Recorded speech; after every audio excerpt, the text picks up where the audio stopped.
할렐루야. 특별 새벽 기도회 저희가 두 번째 시간을 맞이했습니다.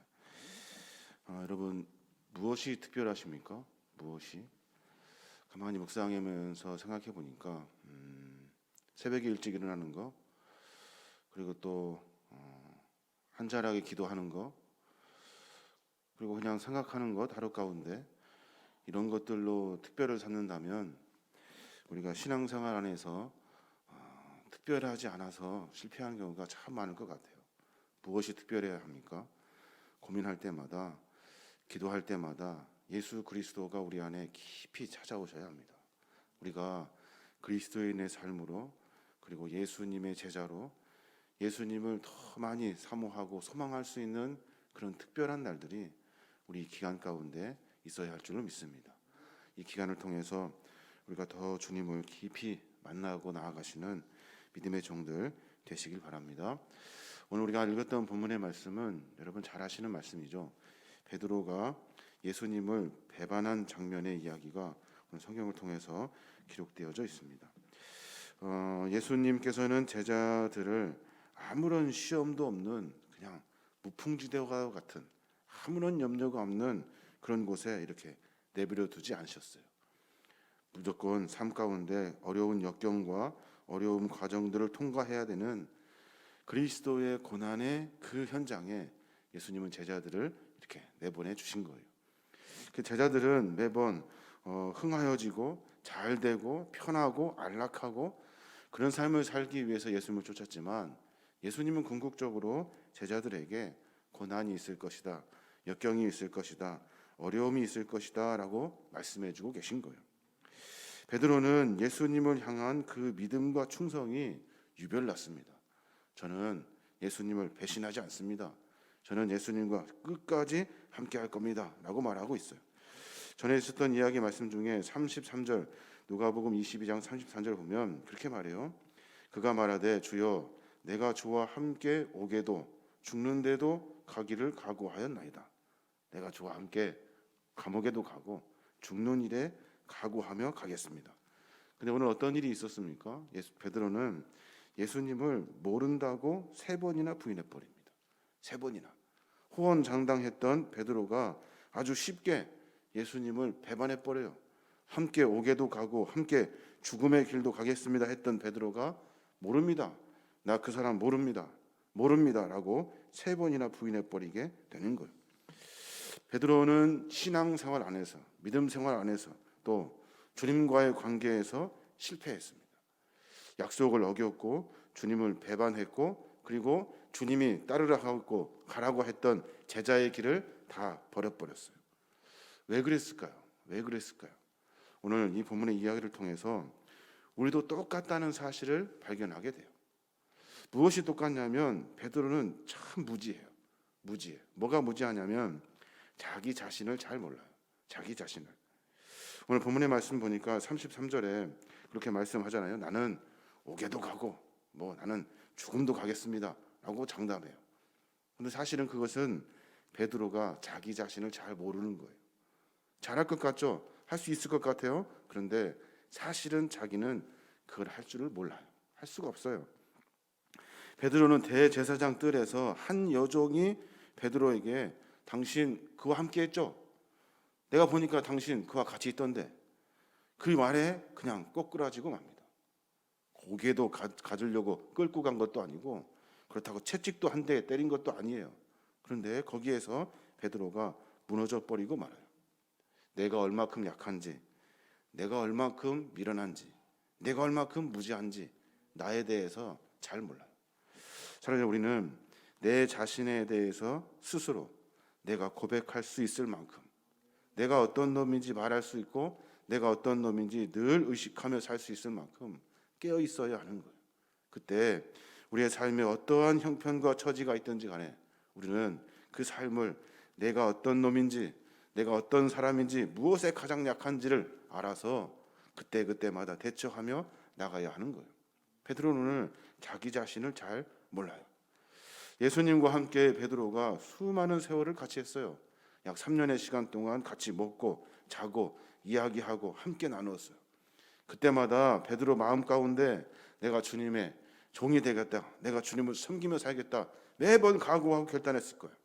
그리고 나서 나는 주님과 함께 죽겠습니다, 나는 주님과 함께 하겠습니다 라고 장담해요. 그런데 퍽이나 무슨 큰 일이 있어서 그 마음이 바뀐 것이 아니라 전혀 한 번도 보지 못한 그 조그마한 여종의 이야기, 어떤 한 사람의 이야기, 또 다른 사람의 이야기, 세 사람의 이야기가 지나가면서 당신 그와 함께 있었지라는 그 말에 그냥 무너져 버리고 마는 거예요. 저는 우리의 삶의 모습을 조금 점검해 봤으면 좋겠습니다. 내가 신앙생활 하면서 내 자신을 돌이켜보고 내가 무엇이 약한지를 늘 고민하며 살아야 하는 거예요. 또 하나, 베드로는 연약했어요. 참 연약했어요. 우리의 삶의 모습 가운데 위대한 신앙을 고백을 하고 또 우리가 예수님과 함께 하면서 베드로가 수제자로 살았어요. 겟세마네 동산에서 베드로가 주님과 함께 기도했던, 비록 잠은 잤지만 주님과 함께 기도의 현장에 같이 갔던 그런 훌륭한 사람이에요. 그 믿음 위에 내가 너의 교회, 그리스도의 교회를 세우겠다라고 말씀하실 만큼 베드로는 참 모든 부분에서 완벽한 것처럼 수제자의 삶을 살았어요. 그런데 그는 연약했어요. 그 조그만 일에 스스로 무너져 버리고 말았다는 거예요. 하나님의 약속이 크고 베드로의 신앙이 아무리 위대해도 인간은 인간인 거예요. 연약하다고요. 넘어질 수밖에 없어요. 베드로는 예수님이 체포될 때 칼을 빼어가지고 반항할 줄 아는 그런 의협심도 있었어요. 예수님을 위해 죽을 각오가 되어 있었음에도 불구하고 예수님을 뒤따라가며 그의 삶을 살아요. 그런데 두려움과 실망 속에서 베드로는 또 실패하고 말아요. 베드로는 예수님을 따르되 멀찍이 따르게 되었고, 그리고 한 사람의 어떤 작은 여종의 말 한마디에 거꾸러져 버리고 마는 그런 연약한 존재로 살아가게 됩니다. 사랑하는 여러분, 우리는 약하다는 사실을 알아야 돼요. 우리는 연약해요. 우리의 믿음이 대단하지 않다고요. 베드로보다 대단한 사람도 없잖아요. 그러니까 우리의 믿음은 늘 연약하다는 사실을 깨닫고 넘어질 수 있다는 것을 분명히 알아야 하는 거예요. 그때 어떤 상황과 현재를 만났을 때 우리의 삶의 모습이 그리스도의 신앙의 삶으로 가게 되는 거예요. 오늘 베드로는 3번 주님을 모른다고 부인합니다. 왜 3번일까요? 왜? 어떤 이야기에 어떤 뭐를 부각시키려고 3번일까요? 저는 그렇게 생각하지 않아요. 왜 3번인가 고민해 보니 그런 생각이 들어요. 여러분, 한 번 죄에 빠지면 2번째 죄에 빠지기 쉽고, 2번째 죄에 빠지면 3번째 죄에 빠지기가 쉬워요. 한 번 넘어지면 그 다음은 쉽게 넘어지게 되는 거예요. 그러니까 언제 정신을 차려야 합니까? 첫 번째 죄에 빠지기 전에 정신을 차려야 돼요. 그래야만이 2번째, 3번째 죄에 빠지기 쉬운 그 시험에서 이겨낼 수가 있는 거예요. 베드로는 잘 아시는 것처럼 3번이나 연속적으로 계속 주님을 모른다고 부인합니다. 처음 주제 넘고 분별 없이 자기 확신에 찼던 베드로, 예수님이 체포되었을 때 그때 뒷걸음질을 쳐요. 그러면서 어떤 사람이 그에게 말했을 때 모른다라고 이야기해요. 그때 깨달았어야 돼요. 내가 예수님과 함께 있었던 그 시간들, 주님이 나에게 말씀하셨던 그 순간순간의 말씀을 알고 깨닫고 돌이켜서 빨리 내가 예수님을 위해서 하겠다는 각오와 결단, 그 약속을 지켰어야 돼요. 그런데 한 번 죄에 빠지니 누가 2번째 물어봤을 때도 쉽게 넘어져 버리고 3번째도 쉽게 넘어지더라는 거예요. 죄악은 처음부터 그 모양으로 취하지 말라는 그 데살로니가 전서의 말씀이 있어요. 죄악은 처음 모양이라도 취하지 말래요. 어떤 상황이 됐든지 간에 죄악의 첫 발걸음에 들어서면 그 다음부터는 그냥 쉽게 무너져 버리게 되는 겁니다. 혼자 힘으로 세상의 유혹과 도전을 이길 수가 없죠. 그러니까 우리는 늘 깨어서 주님과 함께 주님의 말씀을 묵상하고 삶의 모습을 점검해야 하는 거예요. 더 큰 문제는 그 말씀을 형식적으로 삶 가운데 주의 말씀을 적용하며 살아가는 것이 아니라 한 귀로 듣고 한 귀로 흘려버린다는 거예요. 그러니 시험이 닥쳤을 때 그 말씀이 나에게 능력이 되지 않고 힘이 되지 않는 거예요. 분명히 기억해야 됩니다. 한 번 넘어지면 2번은 쉬워요. 2번째는 쉽게 넘어지고 3번째는 더 쉽게 넘어지고 결국에는 악의 구렁텅이로 빠져버리게 되는 겁니다. 베드로는 실패했다고 성경은 기록하고 있어요. 실패. 오늘 본문에 보니까 베드로는 분명히 실패했어요. 자기 자신을 잘 몰라. 내가 얼마큼 연약한지를 잘 모르고 또 한 번 죄에 빠져서 두 번, 세 번째 계속해서 예수님과 완전히 멀어져 버리는 그런 믿음의 삶을 살게 되는 겁니다. 마태복음에 보면 그런 말씀이 있어요. 누구든지 사람 앞에서 나를 시인하면 나도 하늘에 계신 내 아버지 앞에서 저를 시인할 것이요. 누구든지 사람 앞에서 나를 부인하면 나도 하늘에 계신 내 아버지 앞에서 저를 부인하리라 말씀하셔요. 이 말씀의 핵심은 처음에, 그러니까 우리의 문제가 있을 때, 우리가 이게 시험이 닥쳤을 때, 그때 나의 자세에 대해서 묻고 계셔요. 네가 뭐라고 말할 거냐? 어려움이 있을 때, 고난이 있을 때, 죄 가운데 빠져갈 때 네가 어떻게 고백할 거니? 내가 너와 똑같이 할 것이라고 말씀해주고 계시는 거예요. 네가 나를 시인하면 나도 하늘에 계신 아버지께 시인할 것이고, 네가 나를 부인하면 나도 부인할 것이다 라고 말씀하셔요. 이 말씀을 붙들고 우리가 죄에 넘어지지 아니하도록 삶을 만들어 가야 하는 겁니다. 오늘 또 말씀해 보니까 산헤드린 공회에서 예수님이 신문을 받으셔요. 제자들도 다 도망가 버리고 그 수제자였던 베드로도 주님을 3번이나 부인하고 가버리고 주변에 보니까 혼자 덩그러니 남으셨어요. 그리고 나서 그 밤중에 산헤드린 공회에 신문을 받게 되는 거예요. 예수님 체포되고 전직 대사장이었던 안나스에게 신문을 받고 이어서 뒤따라 바로 현직 대사장인 그 가야바에게 예수님이 신문을 당하셔요. 원래 신문이나 재판은 낮에 하는 거거든요. 그런데 그들은 밤에 일사천지로 빨리 그냥 일을 처리해 버리려고 그때 그냥 밤에 처리해 버립니다. 그때도 주님이 말씀하셔요. 말해봐라. 네가 진짜 하나님의 아들이냐? 예수님께서는 말하지 않으시겠다는 거예요. 이미 재판에 그 답은 정해졌어요. 정해진 재판을 뭐하러 하니? 라고 말씀하고 계시는 거예요. 이미 너희들이 나를 죽이려고 하지 않았니? 뭐라고 내가 변명하고 말하겠냐? 라고 말씀하시면서 주님은 그 재판에 사실은 그냥 자기 몸을 내어놓으신 거예요.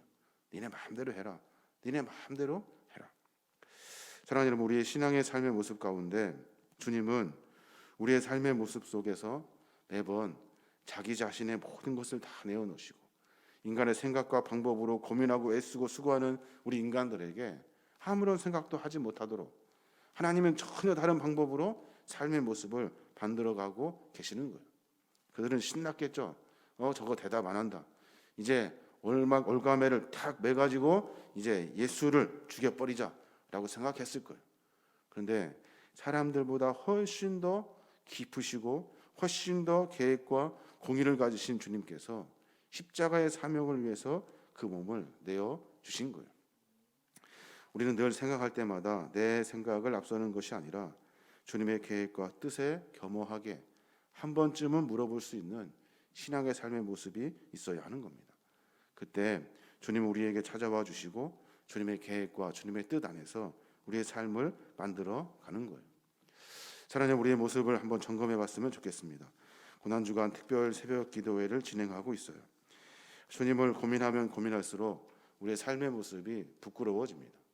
주님을 생각하면 생각할수록 내가 했던 일들이 참 미안하고 죄송하고 송구하는 것밖에 없어요. 또 주님의 말씀에 따라서 제자의 길을 가려 하니 두려운 것이 한이 없어요. 무서운 것이 한이 없고 걱정스러운 것이 한이 없어요. 그때마다 주님은 분명하게 말씀하셔요. 내 삶 가운데 내가 너와 함께할 것이다 약속해 주셨고 고난 가운데 있을 것이라고 분명하게 말씀해 주셨고 그 가운데 궁극적으로 결국 승리의 삶을 살 것이라고 우리에게 말씀해 주고 계신 거예요. 우리는 죄 가운데 살아가는 연약한 존재입니다. 우리의 삶의 모습을 다시 한번 점검하고 주님 말씀하신 거에 순종하고 순복할 수 있는 거룩한 믿음의 종들이 되어야 될 줄로 믿습니다. 베드로와 같이 너무 많은 시간과 과정을 거쳐서 가지 아니하도록 첫 번째에서 돌이켜서 하나님을 다시 섬기며 따를 수 있도록 우리의 모습을 점검하고 내가 무엇이 부족한지를 우리 스스로 고백할 수 있어야 하는 거예요. 그 고백의 과정이 있지 아니하면 그리스도인으로 살아갈 수가 없습니다. 전에도 말씀드렸습니다마는 그리스도는 죽을 때까지, 주님이 나를 부르시는 그날까지 매번 말씀 앞에 자기 자신을 다듬어야 하는 겁니다. 똑같이 획일화된 어떤 모델도 없고 어떤 모양도 없어요. 죽을 때까지 나에게 맡기신, 나를 태초부터 부르신 하나님의 거룩한 말씀 앞에, 그래서 변질돼 버린, 세상에 살다 변질돼 버리는 내 자신을 주님의 말씀에 끝까지 죽을 때까지 다듬어내는 것이 우리 신앙의 과정인 줄로 믿습니다. 이 과정을 통해서 더 주님을 깊이 만나는 특별한 거룩한 믿음의 삶이 되시는 믿음의 종들 되시길 바랍니다. 아멘. 기도합니다.